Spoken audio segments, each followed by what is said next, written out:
शुभ प्रभात। हम लोग करेंट और मिसलेनियस की कक्षा में हैं और इस कड़ी में जून के महीने को देख रहे हैं। जून के महीने को देख रहे हैं। जून के महीने में मेरे द्वारा पिछले दिन राष्ट्रीय घटनाक्रम और अंतर्राष्ट्रीय घटनाक्रम से अवगत कराया गया। कुछ घटनाएं ऐसी होती हैं कि उसे आप राष्ट्रीय परिदृश्य के दृष्टि से भी देख सकते हैं और अंतर्राष्ट्रीय परिदृश्य के दृष्टि से भी देख सकते हैं और विविधता की दृष्टि से भी देख सकते हैं। जैसे अभी समाचार पत्र में भी आज है कि 46वां सत्र यूनेस्को के तहत विश्व धरोहर समिति की बैठक नई दिल्ली भारत मंडप में आयोजित की जा रही है। यह वर्ल्ड सम्मेलन है, वर्ल्ड मीटिंग है। अंतर्राष्ट्रीय में भी रख सकते हैं और इसको राष्ट्रीय में भी रख सकते हैं, चूंकि भारत में संपन्न हो रहा है, नई दिल्ली के भारत मंडप में संपन्न हो रहे हैं, तो दोनों जगह इसको आप रख सकते हैं। विविधता में भी रख सकते हैं कि विश्व धरोहर समिति का संबंध निम्नलिखित में से किस संगठन से है? तो किससे है? यूनेस्को से है। किससे है? यूनेस्को से है। तो ध्यान रखिए, जिसमें जो उसकी एमडी है उर्सुला, उनका चयन पुनः किया गया है। तो ये ऐसे तथ्य हैं जिसको हम उसमें भी रख सकते हैं, राष्ट्रीय में भी और अंतर्राष्ट्रीय में भी रख सकते हैं। नोमैडिक एलिफेंट एक एक्सरसाइज है, जैसे धर्म गार्जियन भारत और जापान के बीच, नोमैडिक एलिफेंट भारत और मंगोलिया के बीच एक संयुक्त सैन्य अभ्यास है, तो उसको आप राष्ट्रीय में भी रख सकते हैं क्योंकि भारत है, अंतर्राष्ट्रीय में भी रख सकते हैं चूंकि क्रमशः नोमैडिक में मंगोलिया है और धर्म गार्जियन में जापान है, तो उसको आप दोनों जगह रख सकते हैं। हाँ, जहां कहाँ उसका परीक्षण हुआ, जैसे नोमैडिक एलिफेंटा का परीक्षण मेघालय में संपन्न हुआ, तो वह राष्ट्रीय प्रदेश में भी आ सकता है। तो इस तरह से इन चीजों को देखना और समझना है, ठीक है। तो वो तो एक अलग संदर्भ है। हमने पिछले दिन बिल्कुल सिस्टमेटिकली हर माह के राष्ट्रीय, अंतर्राष्ट्रीय और विविधता को देखा है। राष्ट्रीय प्रदेश में ही हम लोग पॉलिटिक्स को देख लिए हैं, इकोनॉमिक्स को देख लिए हैं, कॉन्स्टिट्यूशन के पार्ट्स को देख लिए हैं, साइंटिफिक कोई डेवलपमेंट होता है तो उसको देखते हैं, ठीक है कि नहीं। तो हर चीज जो भी डेवलपमेंट होती है, चाहे वो आदित्य L1 हो या आपका गगनयान हो या जोरावर हो। अभी जोरावर भी बड़ी चर्चित है। 2025 में अभी उस टैंक का परीक्षण चल रहा है। समाचार पत्र में भी आते भी रहते हैं कि हाल ही में पूछा भी जाएगा परीक्षा में कि हाल ही में चर्चित जोरावर क्या है और उसे कब तक भारतीय सेना में सम्मिलित किया जाएगा। तो जोरावर एक टैंक है, युद्धक टैंक है, जिसको 2025 तक सेना में सम्मिलित किए जाएंगे। तो ये आपकी परीक्षा के दृष्टि से काफी महत्वपूर्ण है। उसी क्रम में करेंट तो पढ़ते ही हैं। जैसे अभी मैं किसी बच्ची से पूछा था कि भारत का कौन सा दक्षिण देश है जो फेसबुक और इंस्टाग्राम को बैन कर दिया है, तो पाकिस्तान है। भारत का कौन सा दक्षिण देश है? साउथ एशिया का देश है, जहां आरक्षण के विरोध में स्थिति काफी विस्फोटक हो गई है, और वह देश है बांग्लादेश, ठीक है कि नहीं। तो स्वाभाविक भी है कि इस तरह के बिंदु पर भी आपको आरक्षण का मुद्दा सिर्फ भारत में ही विवादित नहीं रहता है।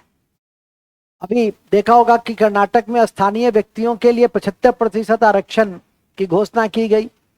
उसी तरह से आप देखते होंगे कि अग्निवीरों को हरियाणा की सरकार ने अपने यहाँ के पुलिस सर्विसेज में आरक्षण की व्यवस्था लागू की, ठीक है। ठीक है, अपनी अपनी सरकार की नीति है, उसको ध्यान रखना। लेकिन हमेशा इस बात का भी ध्यान रखना है कि हम जो सामान्य युवा हैं, जो खुली प्रतियोगी परीक्षा की तैयारी करते हैं और जहां मेरिट अधिक होती है, हम उसकी भी उपेक्षा न करें। हम सिस्टम में इस बात की गुंजाइश रखें कि मेरिट भी क्रस्त नहीं हो और हम इस बात को भी रखें कि हमारी सोशल जस्टिस की जो कॉन्सेप्ट है वो भी बना रहे। दोनों के बीच में संतुलन बनाए जाने की आवश्यकता है। इसलिए सर्वोच्च न्यायालय ने इंदिरा साहनी केस में इस बात का जजमेंट भी दिया कि आरक्षण की सीमा 50% से अधिक नहीं रहनी चाहिए। और 50% के दायरे आप देने लगेंगे तो आप सभी को देते रहिए, तो एक पॉलिटिकल मुद्दा हो जाता है कि कभी आप महिलाओं को दीजिएगा, कभी आप धर्म के आधार पे दीजिएगा, कभी आप क्षेत्र के आधार पे दीजिएगा, ठीक है कि नहीं, कभी आप अंगों के आधार पे दीजिएगा। अंगों के आधार पे भी हम लोग देते हैं कि नहीं देते हैं।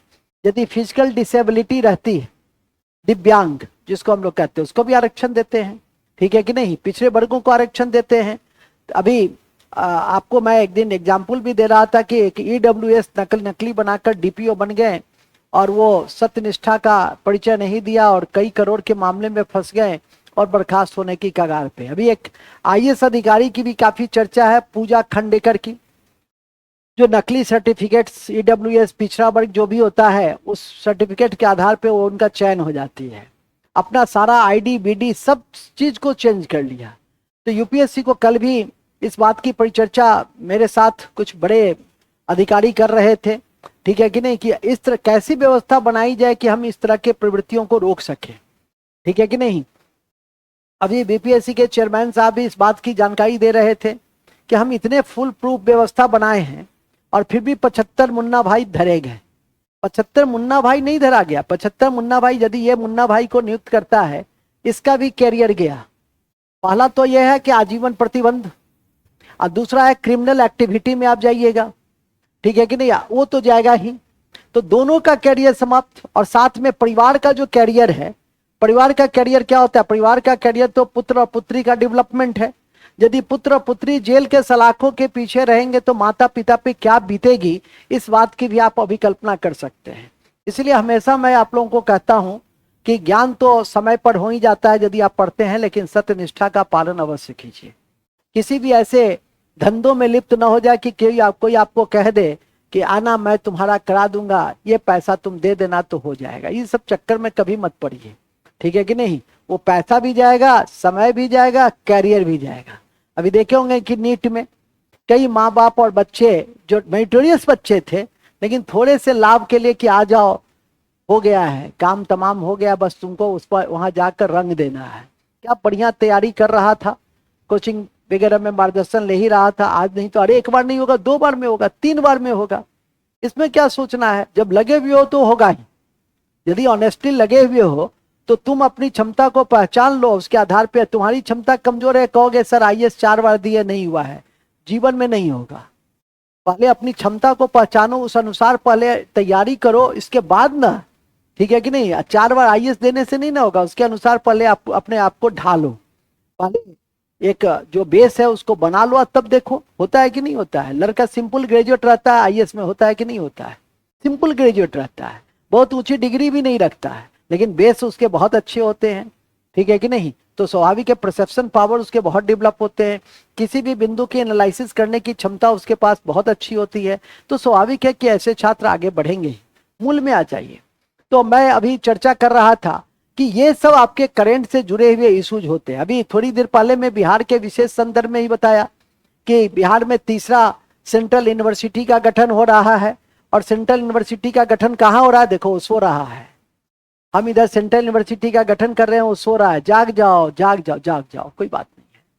देखो सो रहा था, कितना आराम से सो रहा था। भागलपुर में बन रहा है, ठीक है, सिल्क सिटी है, ध्यान रखिएगा। इसके अलावा अब बिहार में अब सेंट्रल यूनिवर्सिटी की संख्या 3 हो जाएगी। अभी बिहार के पटना में टेक्सटाइल मीट हुआ है, नेशनल टेक्सटाइल मीट हुआ है। और वो मीट कहाँ हुआ है? तो पटना में हुआ है। तो ऐसे तथ्य मतलब चारों तरफ नजर दौड़ा के रखो, तो आपको कहीं कोई कठिनाई नहीं आएगी। नहीं तो कटना भी, मैं एक दिन बता भी रहा था कि जमुई में नक्की और नकटी को हमने रामसर स्थल घोषित किया है।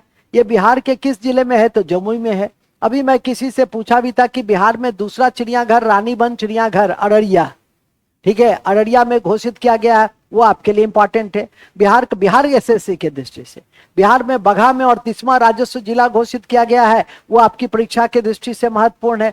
इन सब बिंदुओं को थोड़ा सा देखने और समझने की कोशिश करो, तो बहुत चीजें बहुत आसान लग जाएगी। करंट तो ऐसे भी जब घटित हो जाता है तब मैं लेकर आता हूं, और उसकी चर्चा नित्य दिन, जब भी मेरी क्लास होती है तो नित्य दिन उसकी चर्चा मैं करता ही हूं। इसलिए मैं बराबर कहता हूं कि यदि मेरी कक्षा नियमित कर ली है तो आप पेपर के टच में हो तो बड़ी से बड़ी परीक्षा के भी करंट बनाने में कहीं कोई कठिनाई नहीं है। नहीं तो कठिनाई, हाँ वो मैकेनिज्म में एक मैकेनिज्म और भी है, वो यूट्यूब लाइव है। और यूट्यूब लाइव से भी आपको जुड़ करके उसको हमेशा तैयार करके रखना है, क्योंकि उसके भी क्वेश्चंस आज परीक्षा में पूछे जा रहे हैं। तो स्पष्ट है कि आपको उस दृष्टि से उसको गंभीरता, जो चीज नहीं जानी है उसको अपने कॉपी में मैं बताता भी हूं उसमें कि एक डायरी लेकर बैठिए, यूट्यूब लाइव की डायरी बना लीजिए, लक्ष्य यूट्यूब लाइव। 5 तथ्य नहीं जाने उसको नोट कर लो, ठीक है कि नहीं। 10 तथ्य नहीं जानो उसको नोट कर लो, 1-2 बार और देख लो, चलते फिरते खाते पीते बाथरूम जाते होते हो जाएगी तैयार। कुछ है उसमें, थोड़ा सा केवल क्या रहना है, कंसस। करंट तो कंसस जागरूकता का परिणाम है।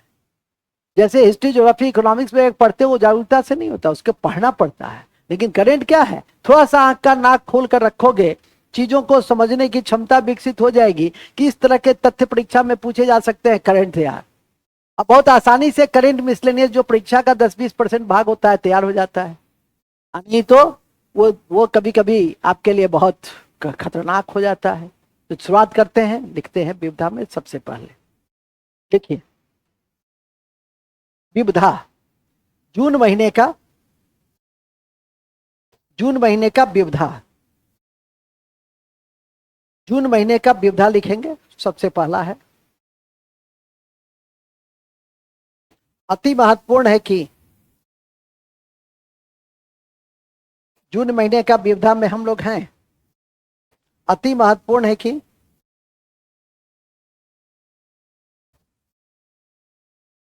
आइसलैंड एक ऐसा देश है,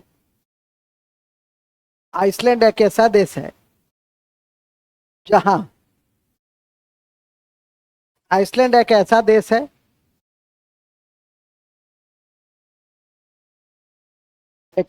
है जहां 800 भूकंप के बाद 800 लगातार भूकंप आया हुआ। 800 भूकंप के बाद 800, 8 नहीं 800, 800 भूकंप के बाद एक ज्वालामुखी का भी विस्फोट हुआ, एक ज्वालामुखी का भी विस्फोट हुआ, एक ज्वालामुखी का भी विस्फोट हुआ, एक ज्वालामुखी का भी विस्फोट हुआ। पॉइंट नंबर 2, एक क्वेश्चन पूछेगा, हाल ही में कोलोराडो सर्वोच्च न्यायालय के न्यायाधीश के द्वारा उस देश के पूर्व राष्ट्रपति पर चुनाव लड़ने का प्रतिबंध लगा दिया गया है। ये किस देश के राष्ट्रपति पर चुनाव लड़ने का प्रतिबंध लगा दिया गया है? तो ट्रंप का, क्योंकि ट्रंप के साथ एक विवाद के मुद्दे जुड़े थे पिछले चुनाव में, और इस बार राष्ट्रपति बनने की पुनः संभावना है। दक्षिणपंथी नेता है, और उसके साथ विवाद यह है कि सत्ता से जब उसको जनता ने अस्वीकार कर दिया, उसके बाद वो सत्ता त्यागने को तैयार नहीं था। हम लोग के देश में क्या होता है कि अभी आपने देखा होगा उड़ीसा में विगत 25 सालों से लगभग वहां के मुख्यमंत्री नवीन पटनायक साहब मुख्यमंत्री थे। जनता ने उन्हें अस्वीकार कर दिया और मोहन चरण जी को वहां पर नियुक्त किया।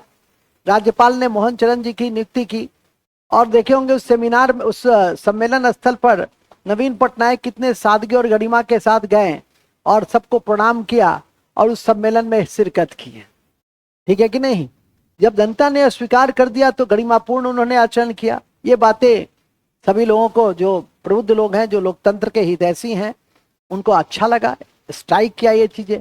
वहीं पे देखो कि नरेंद्र दास मोदी तीसरी बार चुने गए, और कांग्रेस विद्वेष राजनीतिक प्रतिरोधी है। वो राजनीतिक दुश्मन नहीं है तुम्हारा, ठीक है, व्यक्तिगत दुश्मन नहीं है, विचारधारा की लड़ाई है। जनता ने जिसको स्वीकार किया उसको गद्दी दिया, उसको गद्दी दीजिए, उसका स्वागत कीजिए, स्टेटमेंट दीजिए कि मैं सकारात्मक विपक्ष की भूमिका निभाऊंगा। ठीक है कि नहीं? और सकारात्मक निभाना चाहते हैं तो लंदन की तरह एक शैडो मंत्रिमंडल तैयार कर लीजिए, छाया मंत्रिमंडल, और उसके आधार पर सरकार के कार्यों का आकलन कीजिए, जनता के समक्ष अपनी बातों को रखिए। ठीक है कि नहीं? जनता के समक्ष अपनी बातों के रखने की जगह सदन में आपको भेजा गया है विवाद करने के लिए, और आप सदन से बाहर हो जाते हैं और फिर कहते हैं कि सरकार ने हमसे राय मशविरा, उक्त अधिनियम, उक्त विधेयक, उक्त जगह पे नहीं किया।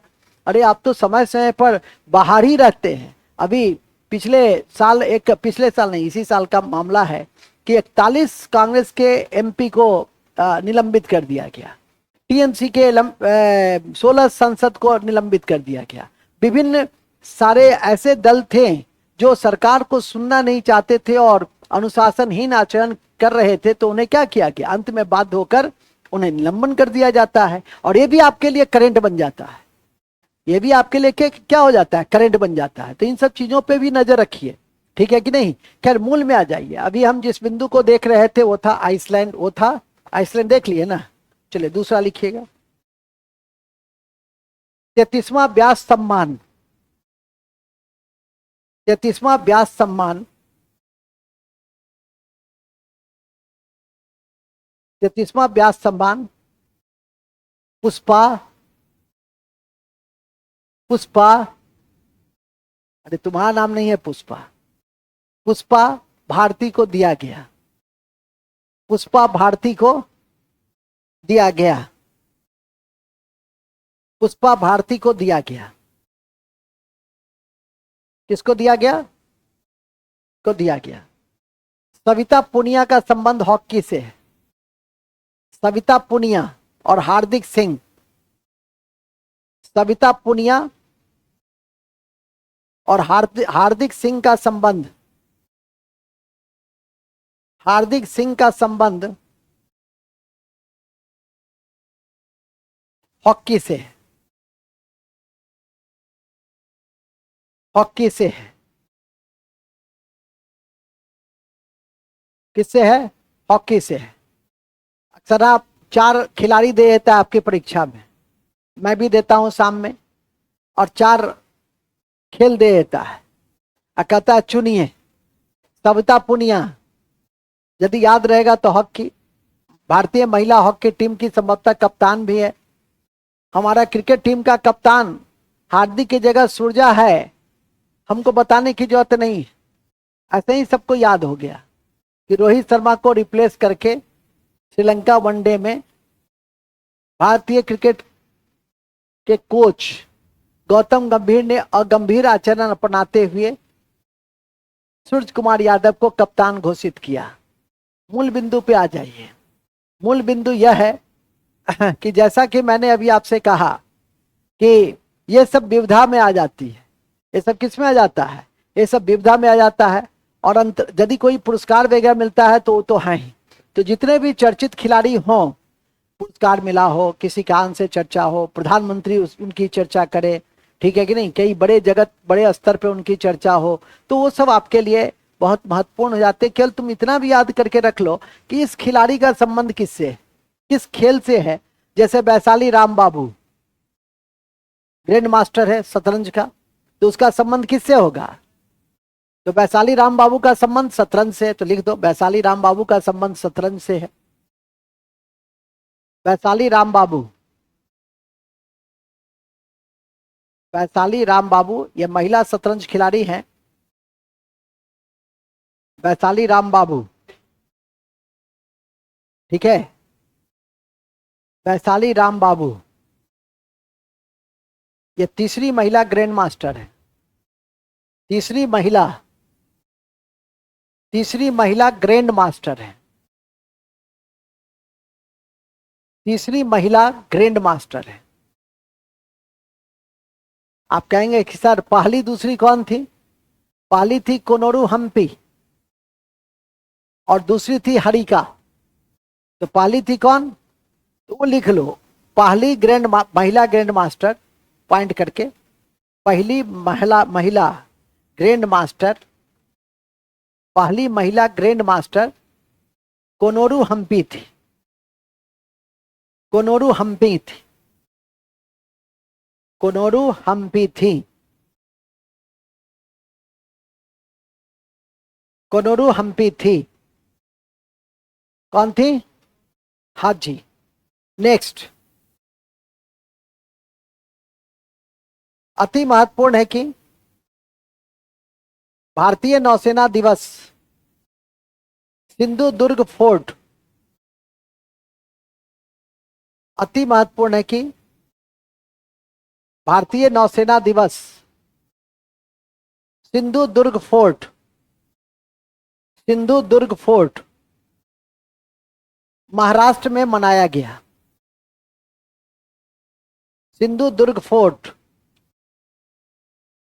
सिंधु दुर्ग फोर्ट महाराष्ट्र में मनाया गया। कहां मनाया गया? नेक्स्ट देखिए, छोटे छोटे पद भी आपकी परीक्षा के लिए, छोटे छोटे नहीं, पद तो बहुत बड़ा है। राष्ट्रीय सुरक्षा सलाहकार, और राष्ट्रीय सुरक्षा सलाहकार के पद पे तीसरी बार अजीत डोभाल की नियुक्ति की गई। प्रधानमंत्री के प्रधान सचिव पीके मिश्रा, पूरा सिस्टम वही चलाते हैं। पीएम को सलाह देना, समझ जाओ, पीएम के सलाहकर्ता, तो तुम समझ जाओ कि किस स्तर के वो आईएएस ऑफिसर रहे होंगे। आईएएस की पूजा, एक आईएएस वो भी है, ठीक है, कि जिनका कार्यकाल को एक्सटेंशन पे एक्सटेंशन दिया जाता है। एक आईपीएस अजीत डोभाल साहब भी हैं कि देश की सुरक्षा के लिए रात दिन लगे होते हैं। एक आईएएस संजीव हंस भी है जो 80 लाख का घड़ी पहनता है, ठीक है कि नहीं। मूल बिंदु पे आ जाओ, तो मूल बिंदु यह है कि जो मैंने अभी बताया आपको, आगे लिखो, क्या लिखेंगे? लिखे हैं कि अजीत डोभाल, नेक्स्ट विविधा में अजीत डोभाल लगातार तीसरी बार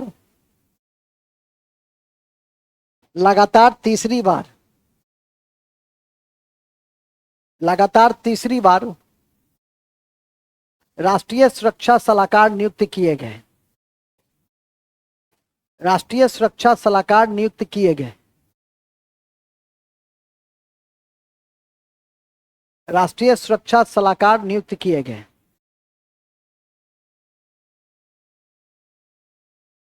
ठीक है, आपकी जानकारी में थोड़ा सा दे दे कि राष्ट्रीय सुरक्षा सलाहकार का पद 1998 में अटल बिहारी वाजपेयी जब प्रधानमंत्री थे तब सृजित किया गया था। कभी कभी बहुत छोटे छोटे क्वेश्चन भी पूछे जाते हैं। कोई योजना चल रही है, उसका संबंध किस प्रधानमंत्री से है।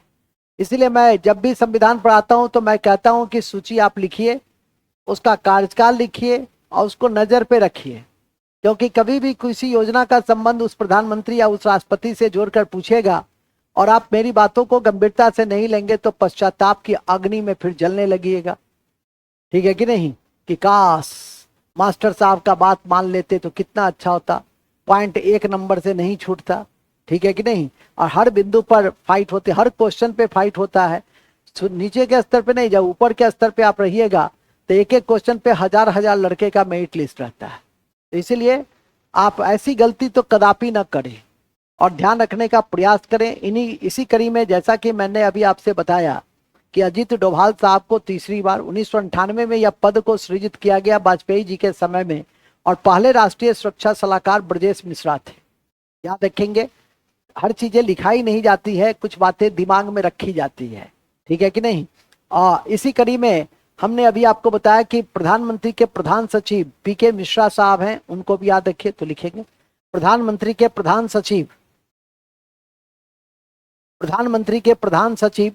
पीके मिश्रा है।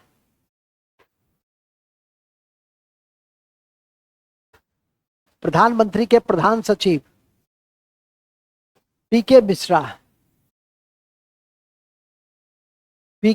है। कौन मिश्रा है? पीके मिश्रा है। सदानंद एनआईए के अध्यक्ष बनाए गए हैं।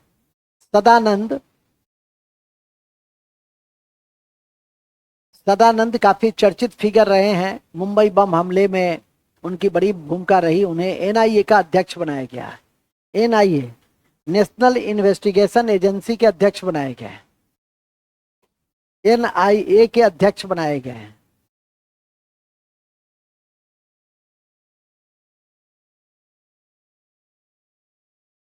उपेंद्र द्विवेदी का नाम सुना गया होगा। उपेंद्र द्विवेदी कौन है?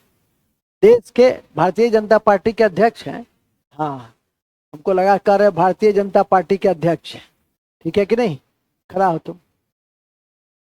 भारतीय जनता पार्टी की स्थापना कब हुई थी? 1982 में हुई थी। अच्छा, भारतीय जनसंघ की और आरएसएस का 1920 में। और 1925 में एक और पार्टी का गठन हुआ था, क्या नाम था? स्वराज पार्टी का गठन हुआ था। यही तुम पढ़ा है, कौन बताएगा? कल भी उसकी चर्चा की है यूट्यूब लाइव पे, परसों। हुल्ले रे तो खूब कर रहा था। उठो जी विवेक मिश्रा, बताओ। भारतीय कम्युनिस्ट पार्टी 1925 में दो पार्टी की स्थापना हुई थी। एक भारतीय कम्युनिस्ट पार्टी 1925 और आरएसएस 1925। ठीक है कि नहीं? कम्युनिस्ट पार्टी ऑफ इंडिया की स्थापना ताशकंद में हुई थी और जिसके संस्थापक एम एन राय थे। और कम्युनिस्ट इंटरनेशनल में चुने जाने वाले वो पहले भारतीय थे। कम्युनिस्ट इंटरनेशनल में चुने जाने वाले पहले भारतीय कौन थे? एम एन राय थे। इस दोनों नाम को महत्वपूर्ण तरीके से याद रखेंगे। भारतीय जनसंघ 1952 में कल भी चर्चा किया है, कल नहीं, कल तो नहीं हुआ था, आज होगा। आज सूचना भी चली गई है। और साथ में भारतीय जनता पार्टी 1980 में बना था। ठीक है, इस दोनों को हर पार्टी के महत्वपूर्ण। मार्क्सवादी कम्युनिस्ट पार्टी की नींव 1964 में रखी गई थी। भारतीय राष्ट्रीय कांग्रेस की नींव 1885 में रखी गई थी। और इन जितनी भी राष्ट्रीय पार्टी हैं, बैठ जाओ, ये जितनी भी राष्ट्रीय पार्टी हैं उसके चुनाव चिन्ह को भी नजर रखना है। ये नहीं कि आप जो राष्ट्रीय पार्टी है उसके चुनाव चिन्ह झाड़ू याद रहे और मार्क्सवादी कम्युनिस्ट पार्टी का चुनाव चिन्ह भूल जाइए। ठीक है, उसे भी आपको याद रखना है। फिलहाल तो अभी हम कम्युनिस्ट पार्टी वगैरह में है नहीं, हम अभी उपेंद्र द्विवेदी में। लेकिन मैं ही विविधा हूं, मैं ही केमिस्ट्री हूं, मैं ही हिस्ट्री हूं, मैं ही बायोलॉजी हूं, मैं ही इकोनॉमिक्स हूं, मैं ही ज्योग्राफी हूं, मैं ही, तो जानते ही हो। और यह भी कहने की बात नहीं है, मैं हिंदुस्तान का एकमात्र ऐसा मार्गदर्शक हूं जो सभी सब्जेक्ट पढ़ाता हूं और सभी स्तर पे लड़के सफल रहे हैं। चाहे वो आईएएस की परीक्षा हो, पीसीएस की परीक्षा हो, एसएससी की परीक्षा हो, रेलवे की परीक्षा हो, दरोगा की परीक्षा हो, मास्टर की परीक्षा हो, कि सिपाही की परीक्षा हो, कि सबसे नीचे ग्रेड तक, सभी कक्षा मैं स्वयं ही लेना पसंद भी करता हूं। आगे लिखो फिलहाल, ठीक है? थोड़ा खाया पिया करो। नेक्स्ट, कहां थे हम लोग? जे उपेंद्र द्विवेदी, तो लिखिए जनरल उपेंद्र द्विवेदी देश के नए थल सेनाध्यक्ष बनाए गए। जनरल उपेंद्र द्विवेदी देश के नए थल सेनाध्यक्ष बनाए गए। नए थल सेनाध्यक्ष बनाए गए। ठीक है, उस दिन बताए भी थे कि फिलेमॉन यंग। बताओ जी, कौन बताएगा? फिलेमॉन यंग। ये सब तो मूर्ति देवी ही पुरस्कार लेने आती है। संयुक्त, वेरी गुड। इरशाद साहब ने इरशाद किया। ये केवल शेरो शायरी ही नहीं करते हैं, ये जवाब भी देते हैं। कितना बढ़िया इन्होंने अपना मौलिक शेरो शायरी सुनाया। इसी तरह से आप शेरो शायरी बनाते रहे, लेकिन हमारे लिए ही सिर्फ। गलती से यदि किसी दूसरे के लिए बना लिए तो दो चीज होगा, या तो शायरी के बदले फूल मिलेंगे, तब तो वो दिन आपके लिए बड़े सुहाने होंगे। लेकिन शायरी के बदले यदि जूते मिल गए तो वो भी दिन आपके लिए बहुत सुहाने होंगे। ठीक है, आशा है कि मेरी भाव को समझ रहे होंगे। आगे लिखेंगे। नेक्स्ट, कहां थे हम लोग? दो ही चीज हो सकता है ना जी, दो ही खतरा हो सकता है। नहीं होगा? विवेक बाबू, क्या तुम तो क्रिकेट प्रेमी आदमी है, फुटबॉल हॉकी से तो लेना देना है नहीं। आगे लिखो, कहां थे हम लोग जी? उपेंद्र द्विवेदी हो गया ना। अब एक और बात बता रहे थे। हाँ हाँ हाँ हाँ, फिलेमॉन यंग, ये 79वीं 79 संयुक्त राष्ट्र महासभा के अध्यक्ष लिखा चुके हैं ऑलरेडी, कैमरून के हैं। हम तो सिर्फ पुनरावृत्ति कर दे रहे हैं भरवली। ऑलरेडी कॉपी में आपका लिखा हुआ है कि फिलेमॉन यंग कौन है और किस देश के हैं और क्यों चर्चित है। ठीक है कि नहीं, अभी 1 साल तक इनकी चर्चा रहेगी और इसीलिए इनको याद करके आपको रखना मजबूरी है। नेक्स्ट आगे बढ़िए। अति महत्वपूर्ण है कि, अति महत्वपूर्ण है कि धर्म के क्षेत्र में, धर्म के क्षेत्र में सबसे बड़ा सम्मान टेम्पल्टन, सबसे बड़ा सम्मान टेम्पल्टन, टेम्पल्टन, टेम्पल्टन पुरस्कार 2024, टेम्पल्टन पुरस्कार 2024 बताओ जी। परसों सॉल्व भी करवा रहे थे तरसों। पुमला गोबेडो को दिया गया, पुमला, पुमला, पुमला गोबेडो को दिया गया, पुमला गोबेडो, पुमला गोबेडो को दिया गया कौन सा पुरस्कार? टेम्पल्टन। ये धर्म के क्षेत्र का बड़ा बड़ा पुरस्कार है ये। पुमला, आप पुमला ही याद करके रख लीजिए। गोबोडो आप छोड़ दीजिए तो भी आपका काम तमाम हो जाएगा। 33वां व्यास सम्मान किसको मिला? पुष्पा भारती, ये भूलिएगा नहीं। और व्यास सम्मान किस क्षेत्र में देते हैं? व्यास सम्मान हम देते हैं साहित्य के क्षेत्र में। किसको दिए हैं? पुष्पा, पुष्पा। समझ रहे हैं तुम लोग को कितना जल्दी याद हो गया सो। अब पुमला गोबोडो में दिक्कत हो रही है, लेकिन पुष्पा देखते हैं तुरंत याद कर लिया, पुष्पा भारती। ठीक है आगे लिखिएगा। नेक्स्ट, अति महत्वपूर्ण है कि अभी एक सिनेमा दिखाते ही हैं, दिखा भी दिए हैं पहले ही। ऑस्कर में 7 सम्मान मिला, तरसों लिखा रहे थे मैं। कल की परीक्षा में बीपीएससी परीक्षा एक लिया था, उसमें ही पूछा था ओपेनहाइमर। ठीक है, किसको ऑस्कर का 7 सेम क्वेश्चन दिया। ठीक है कि नहीं। ओपेनहाइमर कहते भी हैं कि ऑस्कर पुरस्कार जो विश्व का सबसे बड़ा सम्मान है। भारत में सिनेमा के क्षेत्र में सबसे बड़ा सम्मान दादा साहब है, जो इस वर्ष वहीदा जी को दिया गया। और विश्व में सबसे बड़ा पुरस्कार ऑस्कर है। ऑस्कर जिसको भी मिले उसको उसके विषय में पूरी जानकारी रखनी चाहिए। उसको 7 पुरस्कार मिला है तो स्वाभाविक है कि नजर रखेंगे। ऐसी फिल्मों को यदि छोड़ देंगे तो फिर कठिनाई में पड़ जाएंगे। मूल बिंदु पे आ जाइए। मूल यह है कि जैसा कि मैंने अभी आपको बताया कि 33वां व्यास सम्मान पुष्पा भारती और अन्य बातों के क्रम में हमने अभी जानकारी एक बार पुनः दी कि ऑस्कर पुरस्कार 7 ऑस्कर पुरस्कार किसको दिए। इसके अलावा रूस का एक नागरिक है ओलेग, वो 1000 दिन रहने वाला पहला अंतरिक्ष यात्री बना है।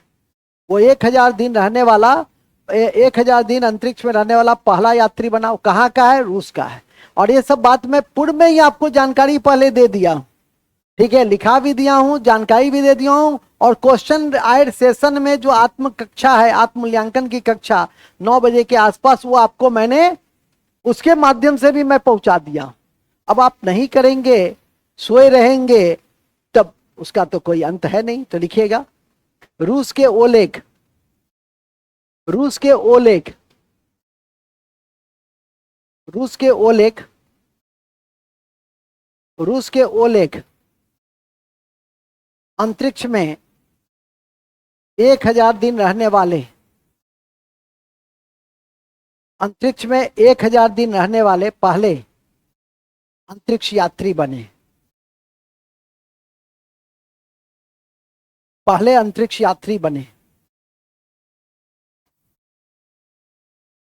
ठीक है, नेक्स्ट, इस्पात पर अंतर्राष्ट्रीय सम्मेलन हाल ही में इस्पात इस्पात स्टील पर, इस्पात पर अंतर्राष्ट्रीय सम्मेलन जिसको हम लोग आईकॉस कहते हैं, आईकॉस 24, ये रांची में हुआ। बहुत बड़ी उपलब्धि है। आईकॉस 24 इस्पात पे अंतर्राष्ट्रीय सम्मेलन हाल ही में रांची में आयोजित किया गया। रांची में आयोजित किया गया। रांची में आयोजित किया गया। ठीक है। ये मंगफ का नाम सुना होगा। ये मंगफ शहर चर्चा में आया। कहां चर्चा में आया? यस सर तो बोलो। यह दक्षिण कुवैत में है। अब कुछ याद आया? ये कहां है?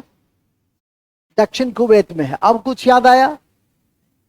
यहां पर एक बिल्डिंग में आग लग गई और 50 से अधिक भारतीय मजदूर जलकर सुपुर्दे खाक हो गए। ठीक है कि नहीं? तो ये इस कारण से यह शहर चर्चा में रहा। ध्यान रखेंगे तो लिखेंगे मंगफ शहर दक्षिण कुवैत। मंगफ शहर दक्षिण कुवैत। दक्षिण कुवैत में, दक्षिण कुवैत में एक आवासीय बिल्डिंग में, एक आवासीय बिल्डिंग में, एक आवासीय बिल्डिंग में आग लगने के कारण, आग लगने के कारण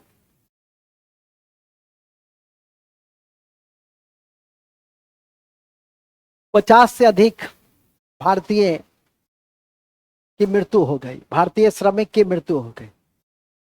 50 से अधिक भारतीय श्रमिक की मृत्यु हो गई। भारतीय श्रमिक की मृत्यु हो गई। इसे याद रखना चाहेंगे। इसके अलावा जून के महीने में कई महत्वपूर्ण दिवस हैं। जैसे 1 जून विश्व दुग्ध दिवस है। ठीक है। 1 जून तो लिखेंगे 1 जून, 1 जून विश्व दुग्ध दिवस, विश्व दूध दिवस। 7 जून विश्व खाद्य सुरक्षा दिवस, विश्व खाद्य सुरक्षा दिवस, विश्व खाद्य सुरक्षा दिवस, खाद्य सुरक्षा दिवस, फूड सिक्योरिटी डे, विश्व खाद्य सुरक्षा दिवस। 8 जून विश्व महासागर दिवस, विश्व महासागर दिवस, विश्व महासागर दिवस। 20 जून विश्व शरणार्थी दिवस। शरणार्थी, परसों तरसों भी इसकी व्याख्या हो रही थी। विश्व शरणार्थी दिवस। 21 जून, 21 जून अंतर्राष्ट्रीय योग दिवस है। और आपकी जानकारी में दे दे कि 21 जून उत्तरी गोलार्ध में सबसे लंबा दिन है। नॉर्दर्न हेमिस्फीयर का सबसे लंबा दिन कौन सा है? 21 जून। नॉर्दर्न हेमिस्फीयर का सबसे लंबा कौन सा दिन है? 21 जून। तो याद रखिएगा 21 जून को 2014 से हम विश्व योग दिवस, अंतर्राष्ट्रीय योग दिवस भी मनाने लगे। और इस पर भारत के प्रधानमंत्री ने कश्मीर में जाकर के इस योग का मेन सेंटर को चुना था। नेक्स्ट आगे चलिए। विश्व 27 जून लिख देंगे। 27 जून संयुक्त राष्ट्र, संयुक्त राष्ट्र, संयुक्त राष्ट्र सूक्ष्म लघु, संयुक्त राष्ट्र सूक्ष्म लघु मध्यम उद्यम दिवस। संयुक्त राष्ट्र सूक्ष्म लघु मध्यम एमएसएमई दिवस। एमएसएमई पढ़े थे ना उस दिन, माइक्रो मीडियम स्मॉल। ठीक है, दिवस मनाया गया। 29 जून राष्ट्रीय सांख्यिकी दिवस। यह भी ऑलरेडी पहले ही कॉपी में लिखा हुआ है। 29 जून, 29 जून राष्ट्रीय सांख्यिकी दिवस। और किसके जन्म दिवस पर हम लोग मनाते हैं? महालोनविस। और महालोनविस किस योजना के मॉडल कार थे? द्वितीय। उस योजना, द्वितीय योजना का सेंट्रल थीम क्या था? भारी उद्योग, ठीक है कि नहीं। और उसी कड़ी में बिहार में बिहार में नहीं, भारत में 3 स्टील प्लांट खोले गए थे। एक था भिलाई, दुर्गापुर और राउरकेला। जिस देश के तकनीकी सहयोग से खोला गया था उसका नाम है भिलाई, रूस की सहायता से, राउरकेला पश्चिम जर्मनी की सहायता से, और दुर्गापुर ग्रेट ब्रिटेन की सहायता से ही खोले गए थे। और याद रखिएगा, एक सांख्यिकी विद, उसका भी निधन हो गया, जो क्रिकेट के क्षेत्र में एक नया नियम भी दिया था कि पानी वानी हो जाए उसके बाद विजेता कैसे घोषित किया जाएगा। तो एक नियम है डकवर्थ ल्यूस मेथड, और ये डकवर्थ साहब का भी निधन जून के महीने में हो गया। और पूछेगा हाल ही में दिवंगत हुए डकवर्थ का संबंध किस क्षेत्र से है? तो स्टैट से है। सांख्यिकी विद थे वो, जिन्होंने क्रिकेट में एक नियम दिया, आप सब परिचित ही होंगे, Duckworth Lewis method, Lewis method से। जब पानी वानी बरस जाता है तो सबसे कम ओवर में जो रन बनता है उसको कैसे हटाया जाता है, विकेट की संख्या के आधार पे एक स्टैटिस्टिकल एनालिसिस करके, और तब एक आंकड़ा प्रस्तुत किया जाता है कि अब आपको नेक्स्ट वाले टीम को इतना रन बनाना है। इसलिए कहा भी जाता है कि नेक्स्ट वाले टीम डकवर्थ ल्यूस मेथड में ज्यादा बेहतर पोजीशन में होते हैं। क्यों? क्योंकि उनके पास टारगेट फिक्स रहता है। उनके पास टारगेट फिक्स रहता है कि अब हमको अगले 4 ओवर में 50 रन बनाना है, और उस आधार पे वो खेलता है। हालांकि कई बार उसके लिए वो थोड़ा सा पैथेटिक भी हो जाता है, लेकिन ये तो पता चल ही जाता है कि हमको इस इतने में इतना रन बना लेना है और जीत जाना है। तो डकवर्थ साहब सांख्यिकी विद थे जिनका हाल ही में निधन हो गया। डकवर्थ ल्यूस मेथड का संबंध क्रिकेट से है, तो लिख देंगे हाल ही में, वहां पे एक लाइन लिख दो नोट में, हाल ही में Frank Duckworth, Frank Duckworth, Frank Duckworth, Frank Duckworth प्रसिद्ध सांख्यिकी विद थे, प्रसिद्ध सांख्यिकी विद थे, प्रसिद्ध सांख्यिकी विद थे, जिन्होंने वर्षा प्रभावित, जिन्होंने क्रिकेट में वर्षा प्रभावित, जिन्होंने क्रिकेट में, जिन्होंने क्रिकेट में वर्षा प्रभावित, वर्षा प्रभावित, वर्षा का नाम नहीं देख सुनी हो? वर्षा रोज देखती हो, वर्षा हो रहा है, कहती है व्हाट वर्षा, अंग्रेजी में उसको रेनफॉल कहते हैं। वर्षा प्रभावित मैच के परिणाम के लिए एक नियम दिया, वर्षा प्रभावित मैच के परिणाम के लिए एक नियम दिया, एक नियम दिया, एक नियम दिया। और वो नियम 1997 से अंतर्राष्ट्रीय क्रिकेट में देखे गए। और याद रखिएगा, आईसीसी ने आधिकारिक रूप से उस नियम को 2001 में स्वीकार किया। क्योंकि डकवर्थ साहब मर गए हैं और डकवर्थ ल्यूस मेथड से हर युवा परिचित है, इसलिए वो लिख लो। 2001 में आईसीसी ने इस नियम को मान्यता दी थी। 2001 में आईसीसी ने इस नियम को मान्यता दी थी। किस नियम को? हाँ जी, नेक्स्ट।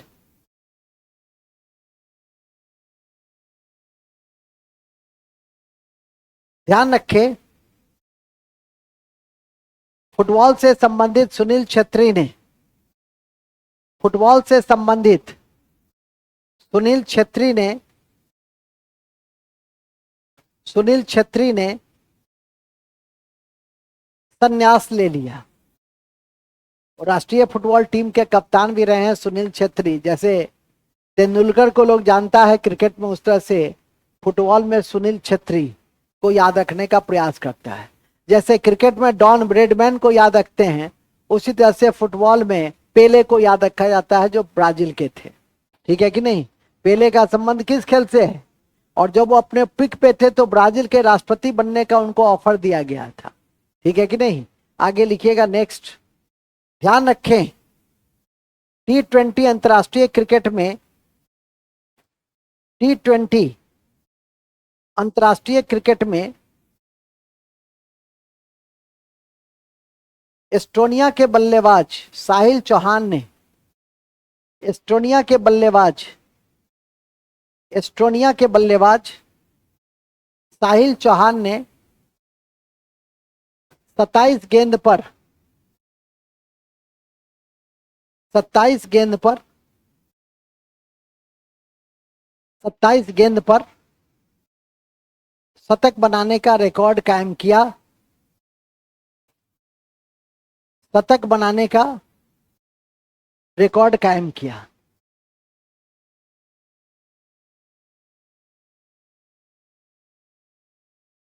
भूलेंगे नहीं कि 2025 को संयुक्त राष्ट्र महासभा ने 2025 को संयुक्त राष्ट्र महासभा ने 2025 को संयुक्त राष्ट्र महासभा ने अंतर्राष्ट्रीय क्वांटम विज्ञान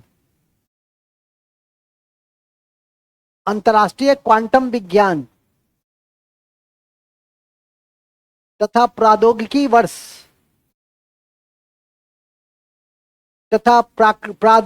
वर्ष टेक्नोलॉजिकल ईयर घोषित किया। प्रौद्योगिकी वर्ष घोषित किया। कब को? 2025 को अंडरलाइन कर देंगे। एक प्रवाह सॉफ्टवेयर,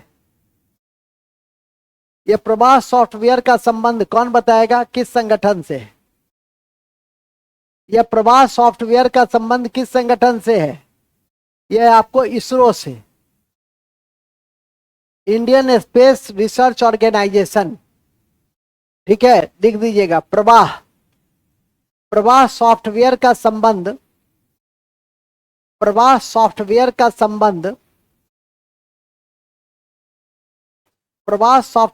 संबंध किससे है? इसरो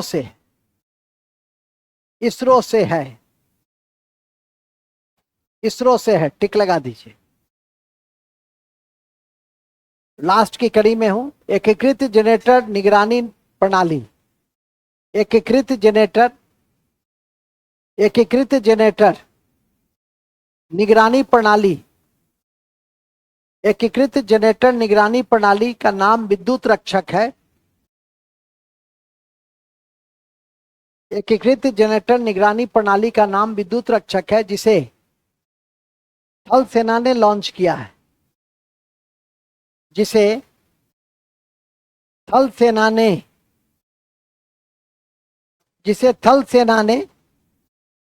लॉन्च किया है।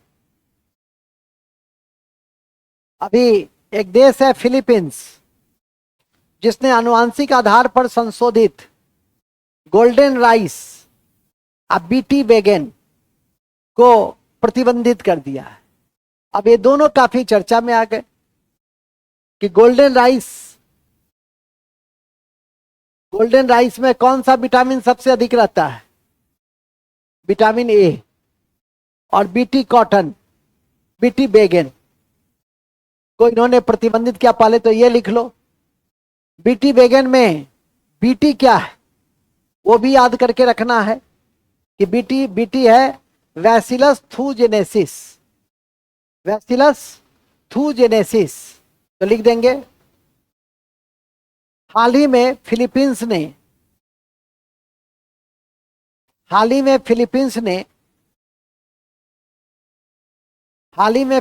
ने आनुवांशिक रूप से विकसित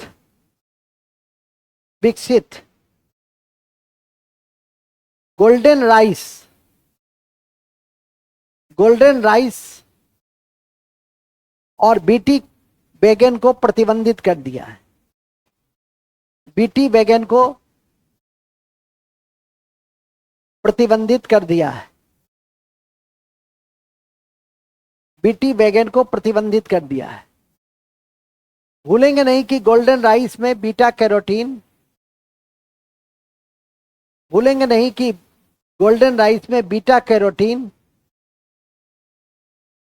और vitamin A beta carotene, beta carotene और विटामिन ए प्रचुरता में पाया जाता है। विटामिन ए प्रचुरता में पाया जाता है, प्रचुरता नहीं समझते हैं, अधिक मात्रा में पाई जाती है, अधिक मात्रा में पाई जाती है, अधिक मात्रा में पाई जाती है। एक दूसरा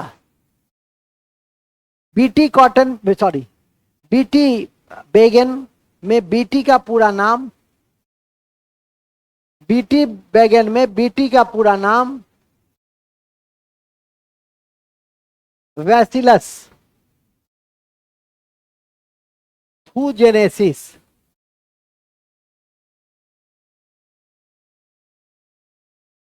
वैसिलस थूजेनेसिस है,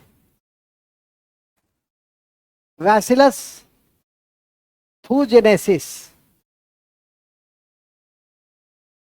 वैसिलस थूजेनेसिस है। ठीक है, तो कौन सा देश ऐसा है जो आनुवांशिक इंजीनियरिंग का उपयोग करते हुए, आनुवांशिक जो हमारा खाद्य पदार्थ है गोल्डन राइस और बीटी कॉटन को प्रतिबंधित कर दिया है स्वास्थ्य का हवाला देकर? वो कौन सा देश है?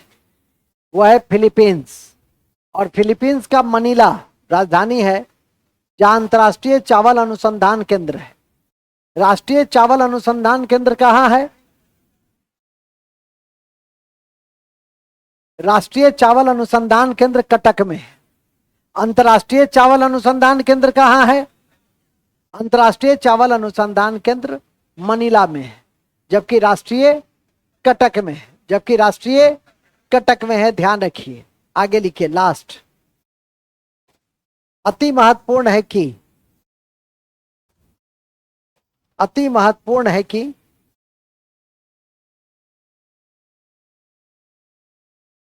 91 संविधान संशोधन का संबंध, 91 संविधान संशोधन का संबंध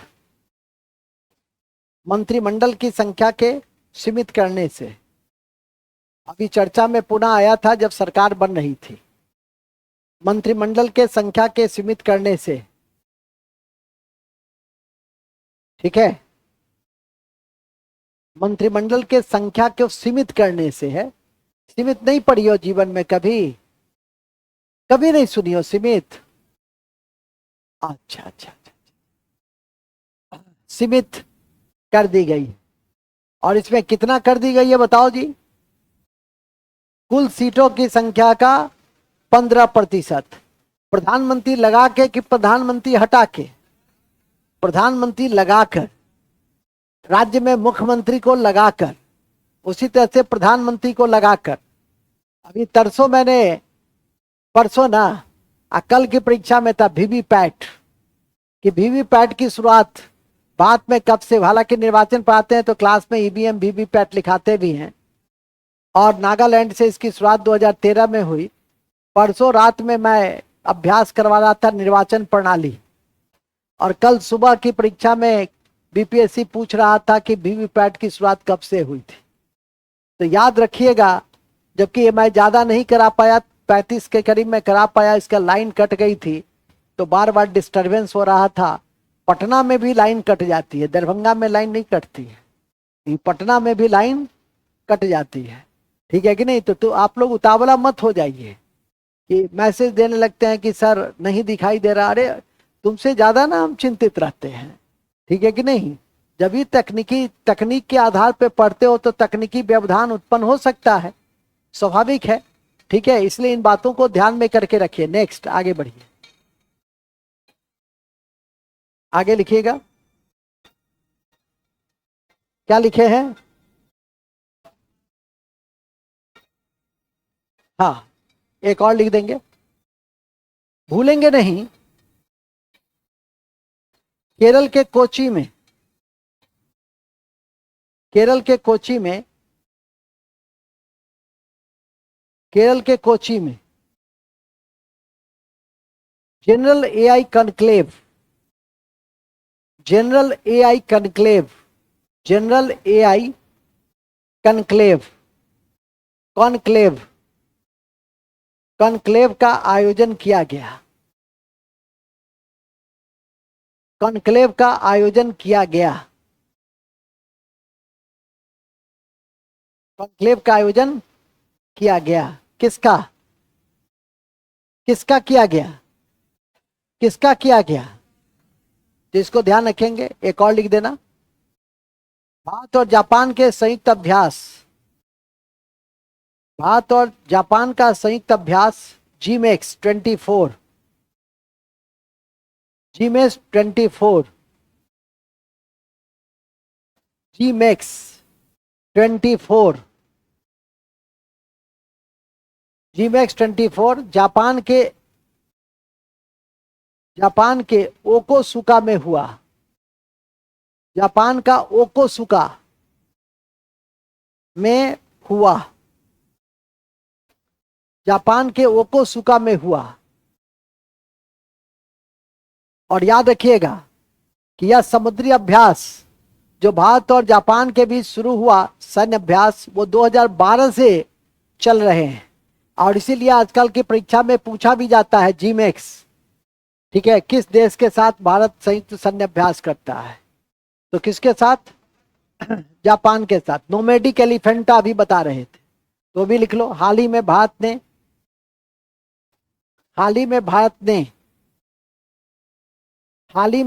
ने nomadic Elephanta, nomadic Elephanta, nomadic Elephanta संयुक्त सैन्य अभ्यास, संयुक्त सैन्य अभ्यास, संयुक्त सैन्य अभ्यास का आयोजन मेघालय में किया गया, का आयोजन मेघालय में किया गया। कहाँ किया गया? मेघालय में किया गया। आप लोग को मैं एक दिन कहा था और आज उसको मैं लिखवा देना चाहूंगा कि 1, 2, 3 जो विभिन्न खाद्यान्न उत्पादन है उसकी नवीनतम सूची प्रकाशित हो गई है। और उसकी नवीनतम सूची 1, 2, 3 जरूर याद रख लीजिए। चावल, गेहूं, कपास, चाय, मतलब डिफरेंट जो क्रॉप्स हैं उसमें कौन से राज्य पहले स्थान पे हैं। पहले तो आज जाइए तो ये रूटीन बना लीजिए कि आज हमको फर्स्ट याद कर लें, लीडिंग। और जब फर्स्ट याद हो जाए तो समय रहते 2-3 दिन पढ़िएगा तो सेकंड थर्ड भी याद हो जाएगा। नहीं कीजिएगा तो समझते ही हैं कि परीक्षा भवन में जब बैठिएगा तो उस समय पश्चाताप की अग्नि में आप जल रहे होंगे, ठीक है कि नहीं। इससे कठिन कठोर भाषा मैं क्या कहूं, आता है समझ जाइए, समय रहते तो लिखिएगा। भारत की खाद्यान्न सूची, भारत की खाद्यान्न सूची उत्पादन के आधार पर, उत्पादन के आधार पर खाद्यान्न सूची। चावल, चावल में पहला, दूसरा, तीसरा लिख लीजिए। तेलंगाना, उत्तर प्रदेश, पश्चिम बंगाल। ये रेडिकल चेंज है। तेलंगाना, उत्तर प्रदेश और पश्चिम बंगाल। पहले क्या था? पश्चिम बंगाल। अब क्या हो गया? तेलंगाना, उत्तर प्रदेश और पश्चिम बंगाल हो गए। याद रखिएगा। गेहूं, गेहूं, गेहूं में उत्तर प्रदेश, मध्य प्रदेश, पंजाब। उत्तर प्रदेश, मध्य प्रदेश और पंजाब। उत्तर प्रदेश, मध्य प्रदेश और पंजाब। उत्तर प्रदेश, मध्य प्रदेश और पंजाब। नेक्स्ट, मक्का, मक्का,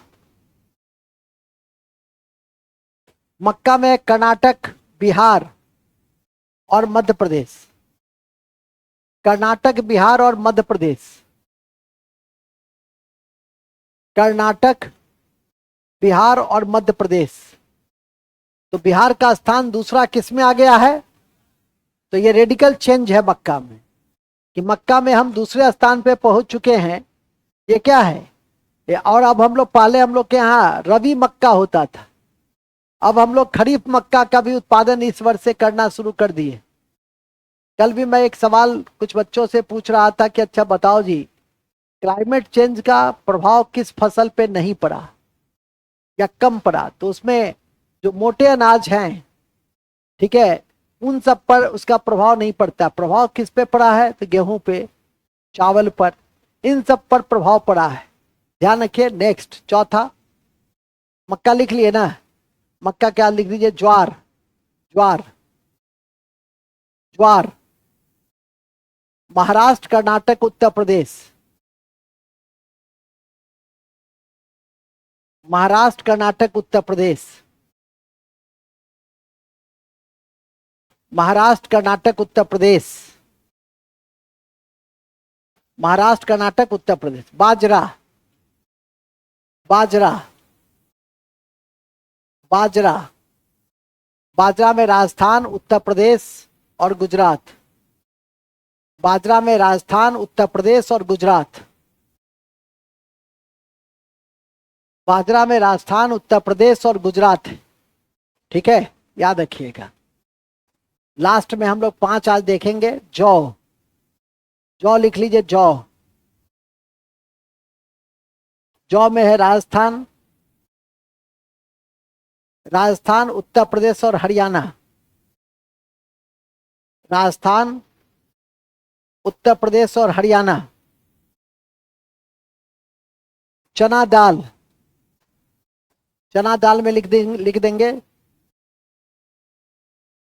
मध्य प्रदेश, महाराष्ट्र और राजस्थान, मध्य प्रदेश, महाराष्ट्र और राजस्थान, ठीक है। मूंग दाल, मूंग दाल भी खाते होंगे आप लोग। मूंग का दाल का चोखा बड़ा अच्छा लगता है, नींबू उबू चटनी उटनी मिलाकर उसको खाइए, ठीक है, बहुत मजा आ जाएगा। पराठा उसके साथ घी लगी हुई। अब ज्यादा कहेंगे तो आप लोग को भूख लग जाएगी। आगे लिखिए। नेक्स्ट, नेक्स्ट क्या है? मूंग दाल, मध्य प्रदेश, राजस्थान और बिहार, मध्य प्रदेश, राजस्थान और बिहार। एक और दाल लिख लो, मसूर,